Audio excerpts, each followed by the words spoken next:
ការពិតទៅបើសិនជាយើងថែម background music ទៅក្នុង content video របស់យើងវាមិនគ្រប់គ្រាន់នោះទេបើសិនជាយើងចេះច្នៃដាក់ sound effect ទៅលើ content video របស់យើងនោះ video របស់យើងនឹងមានភាពច្នៃប្រឌិតហើយនឹងល្អជាងមុនទៅទៀត So ថ្ងៃនេះខ្ញុំនឹងប្រាប់អ្នកទាំងអស់គ្នាអំពីការដាក់ sound effect បែបណាឲ្យស៊ីនឹង video របស់យើងជាដំបូងយើងត្រូវមើល footage របស់យើងសិនថា footage ដែលយើងថតហ្នឹងគឺនៅទីកន្លែងណាដូចជា footage video របស់ខ្ញុំថតហ្នឹងគឺ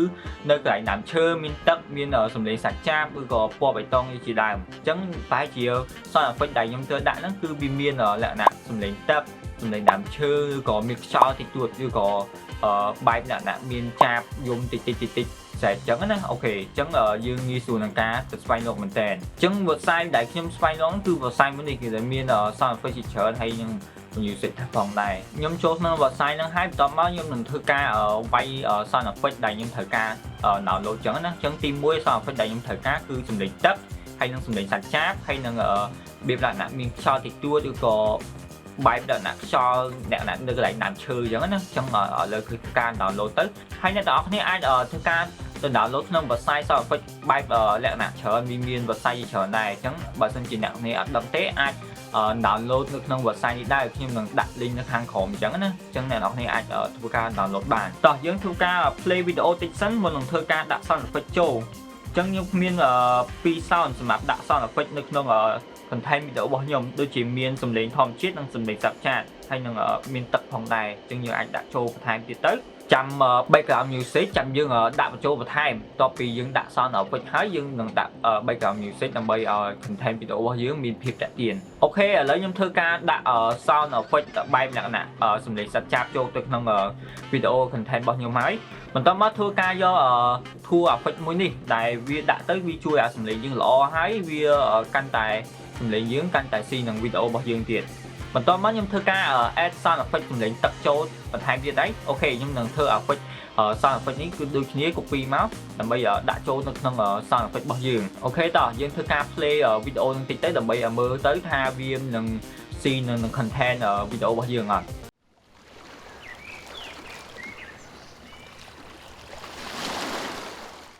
បាទបន្ទាប់ពីយើង play វីដេអូហើយគឺថាវីដេអូយើងមានជាតិជាងមុនអញ្ចឹងណាប៉ុន្តែយើងបានលេខខ្វះជាច្រើនដូចជាការដាក់ transition ឬក៏អក្សរឬក៏ effect ឬក៏បែបលក្ខណៈ effect មានពលឺមានអីយើងអាចច្នៃបានប៉ុន្តែគាត់ថាចំណុចនេះខ្ញុំលើកតែទៅនឹង sound effect ទេបើមិនជាយើងអាចផលិត content ឬក៏វីដេអូបែបលក្ខណៈcreator ក៏ creative អញ្ចឹងយើងអាចប្រើ sound effect ខ្លះដែរដើម្បីឲ្យមើលទៅមានភាពតាក់ទាញហើយវាមើលទៅស្ដាប់ទៅវានឹងស៊ីនឹងវីដេអូរបស់យើងអញ្ចឹងណាអញ្ចឹងយើងអាចចេះច្នៃវីដេអូរបស់យើងបានច្រើនអញ្ចឹងឥឡូវខ្ញុំធ្វើការ add footage វីដេអូមួយទៀតដើម្បីដាក់ចូលទៅលើឧទាហរណ៍លើ content វីដេអូរបស់យើងចាឥឡូវយើងដូចគ្នាយើងក៏ copy sound effect ហ្នឹងមកដាក់បញ្ចូលនៅក្នុងក្រោមវីដេអូរបស់យើងទៅយើងនឹងបានវីដេអូមួយទៀតហើយ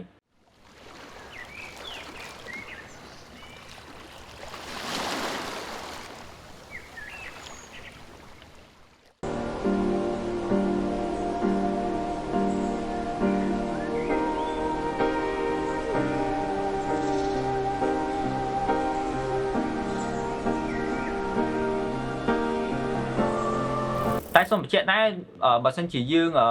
footage វីដេអូរបស់យើងនៅទីកន្លែងផ្សេងឬក៏លក្ខណៈថាមានមនុស្សច្រើនឬក៏កន្លែងណាដែលវាមិនមែនជាដើមឈើមានទឹកអាហ្នឹងយើងប្រើ sound effect បែបហ្នឹងគឺអត់ត្រូវទេយើងគ្រាន់ថាបើសិនជាមានកន្លែងណាដែលមានមនុស្សច្រើនឬក៏មានមនុស្សដើរយើងប្រើ sound effect លក្ខណៈថាមានមនុស្សអ៊ូអរគាត់និយាយគ្នាតិចតួចអញ្ចឹងហើយនឹងសំឡេងជើងដើរដាក់ទឹករបៀបចឹងលក្ខណៈអញ្ចឹងបានវាស៊ីមិនមែនថា sound effect មួយហ្នឹងគឺយើងប្រើរហូតទេយើងមើលកលៈទេសៈដែរថា sound effect បែបណាដែលយើងត្រូវដាក់ទៅលើ content footage វីដេអូដែលយើងថតអញ្ចឹងប្រហែលជាយើងដឹងហើយថាពេលដែលយើងថតទៅលើ content វីដេអូរបស់យើងនឹងដឹងថា footage វីដេអូមួយហ្នឹងគឺនៅទីកន្លែងណាអញ្ចឹងយើងអាចរកនៅ sound effect នៅក្នុង website យើងមក download ហើយយើងយកមកដាក់នៅខាងក្រោមវីដេអូរបស់យើងបន្ទាប់មកយើងធ្វើការ add អក្សរ effect ឬក៏លក្ខណៈ background music បញ្ចូលទៀតទៅយ៉ាប៉ុន្តែខ្វះមួយចំណុចគឺយើងត្រូវការកែពណ៌ដែរបើមិនជាយើងកែពណ៌បានស្អាតវីដេអូរបស់យើងនឹងមាន quality ជាងមុនតែប៉ុណ្្នឹងអូខេហើយតោះទៅយើងដាក់ sound effect ជាមួយគ្នាហ ហើយសម្រាប់កម្មវិធីកាត់តវីដេអូជាច្រើនវាមានប្រភេទច្រើនទាក់ទងនឹងការកម្មវិធីហ្នឹងវាមានក្នុងទូរស័ព្ទក៏មានឬក៏ក្នុងកុំព្យូទ័រក៏មានដែរមានដូចជា CapCut ឬក៏កម្មវិធីនានាក៏ Adobe Premiere DaVinci អីហ្នឹងអាហ្នឹងជាកម្មវិធីកាត់តអញ្ចឹងយើងអាច